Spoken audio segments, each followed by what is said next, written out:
રાતના લગભગ 2 વાગ્યા હતા. ઘરમાં બધા સૂઈ ગયા હતા. પણ અચાનક હોલમાંથી દીવો આપમેળે બળવા લાગ્યો અને દિવાલ પર લગાવેલો એક ફોટો ધીમે ધીમે હલવા લાગ્યો. શું ખરેખર મૃત્યુ પામેલા લોકોની આત્મા ઘરમાં રહે છે કે આ માત્ર એક માન્યતા છે? આજે જે વાર્તા તમે સાંભળવા જઈ રહ્યા છો એ તમને અંદરથી હચમચાવી દેશે.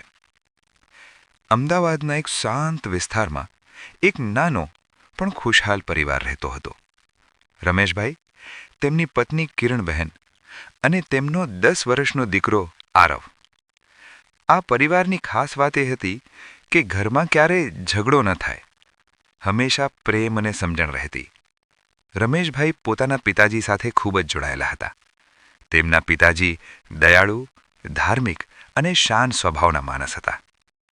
દરરોજ સવારે બંને સાથે બેસીને ચા પીતા અને જીવનની વાતો કરતા. પણ એક દિવસ જીવન અચાનક બદલાઈ ગયું.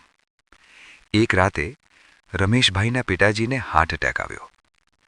હોસ્પિટલ પહોંચતા પહેલાં જ તેમનું અવસાન થઈ ગયું. આ સમાચાર સાંભળીને આખો પરિવાર તૂટી ગયો. રમેશભાઈ તો જાણે અંદરથી ખાલી થઈ ગયા. તેમને લાગતું હતું કે હવે હું ક્યારેય ખુશ રહી શકીશ નહીં. ઘરમાં શોકનો માહોલ આવી ગયો. શાંતિ અને આંખોમાં આંસુ. 13 દિવસ સુધી બધી વિધિ કરવામાં આવી, પણ દુઃખ હજી પણ જીવંત હતું. 13મું પૂરું થયા પછી એક દિવસ રમેશભાઈએ કહ્યું કે હું પપ્પાનો ફોટો હોલમાં લગાવીશ, જેથી હું રોજ તેમને જોઈ શકું. કિરણબહેને થોડી શંકા વ્યક્ત કરી, પણ પતિનું દુઃખ જોઈને તેઓ કંઈ બોલ્યા નહીં. બીજા દિવસે એક મોટો સુંદર ફોટો બનાવીને હોલમાં લગાવવામાં આવ્યો. ફોટા સામે દીવો અને ફૂલ ચડાવવામાં આવતા અને રોજ પ્રાર્થના કરતા. શરૂઆતમાં બધું સામાન્ય લાગતું હતું, પણ ધીમે ધીમે કંઈક બદલાવ આવવા લાગ્યો. પહેલા થોડા દિવસ ઘરમાં અજીબ શાંતિ રહેવા લાગી. રાતે ક્યારેક કોઈક ચાલતું હોય એવો અવાજ આવતો. કિરણબહેને વિચાર્યું કે કદાચ મારો ભ્રમ હશે. પણ પછી રાત્રે આરવ ડરીને ઊંઘમાંથી જાગવા લાગ્યો. એક દિવસ તે રડતો રડતો બોલ્યો, મમ્મી, દાદા મને બોલાવે છે. આ સાંભળીને કિરણબહેનના પગ નીચે જમીન સરકી ગઈ.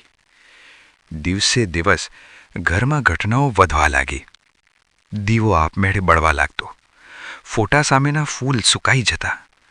ઘરમાં અજીબ ઠંડી લાગતી.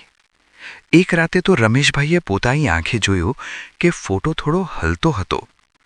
તેમને વિશ્વાસ ના આવ્યો, પણ ડર લાગવા લાગ્યો.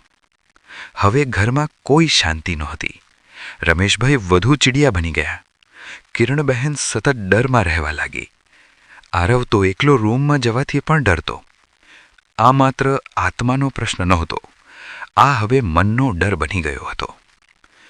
અંતે કંટાળીને રમેશભાઈ એક જાણીતા સંત પાસે ગયા. તેમણે આખી વાત સમજાવી. સંત થોડું સ્મિત કરીને બોલ્યા, ડરવાની જરૂર નથી, પણ સમજવાની જરૂર છે. મૃત આત્માને વધુ બંધનમાં લાગશો તો આત્માને શાંતિ નહીં મળે. તમે ફોટાને ઘરના મુખ્ય સ્થળે રાખીને રોજ તેમને યાદ કરીને તેમને મુક્ત થવા નથી દેતા. સંતે સમજાવ્યો, ફોટો રાખવો એ ખોટું નથી, પણ તેનું સ્થાન ખૂબ મહત્વનું છે. દક્ષિણ દિશા પિતૃઓની દિશા છે. ફોટાને ત્યાં રાખવો અને પ્રાર્થના કરીને તેમને મુક્ત કરો. રમેશભાઈ ઘરે આવ્યા. તેમણે તરત જ ફોટો હોલમાંથી ઉતારી દીધો અને દક્ષિણ દિશામાં એક શાંત ખૂણામાં મૂકી દીધો. ધીમે ધીમે ઘરમાં શાંતિ પાછી આવવા લાગી. અવાજો બંધ થઈ ગયા. આરવના સપના બંધ થઈ ગયા. એક દિવસ રમેશભાઈએ શાંતિથી કહ્યું કે હું આજે સમજી ગયો કે પ્રેમ રાખવો જોઈએ, પણ બંધન નહીં. મૃત વ્યક્તિઓ આપણા દિલમાં રહે છે, દિવાલ પર નહીં. તેમને યાદ રાખો, પણ તેમને આગળ વધવા દો. જો તમે પણ કોઈને સાચા દિલથી પ્રેમ કરો છો તો તેમને બંધનમાં ન રાખો. આવી જ દિલને સ્પર્શી જાય તેવી વાર્તાઓ માટે અમારી ચેનલને સબસ્ક્રાઇબ કરો. અને કોમેન્ટમાં લખો ઓમ શાંતિ. નમસ્તે.